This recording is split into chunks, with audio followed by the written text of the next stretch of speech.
নমস্কার বন্ধুরা, সবাই কেমন আছেন? আমি প্লাবনী, আমি বোলপুরে থাকি।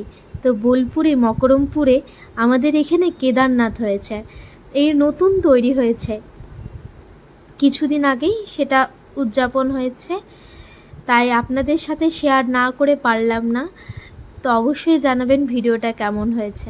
এই যে আমাদের কেদারনাথ মন্দির, হয়তো কম বেশি সবার পক্ষে তো হয় না কেদারনাথ যাওয়া, তো আমি স্বয়ং মহাদেবকে এইখানেই দেখে ফেললাম। খুব সুন্দর মন্দিরটা, এত সুন্দর, নিজের চোখে না দেখলে হয়তো বিশ্বাসই করা যায় না। সাথে এখানে অনেক পুজো হয়, তেমন রথ বের করা হয়, হনুমানজি পুজো হয়। এই যে মন্দিরটা আপনাদের সাথে ঘুরিয়ে দেখাচ্ছি।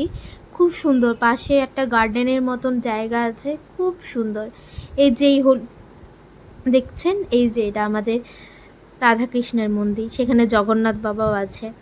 এই যে রাধাকৃষ্ণের মন্দিরটা আপনাদেরকে ছোট্ট করে একটা ভিজিট করালাম। অবশ্যই জানাবেন কেমন হয়েছে। খুব সুন্দর মন্দিরটা, এই যে দেখুন, খুব সুন্দর, মানে এত সুন্দর এত সুন্দর বলার নেই। খুব সুন্দর মন্দিরটা, সবাই জানাবেন কেমন হয়েছে।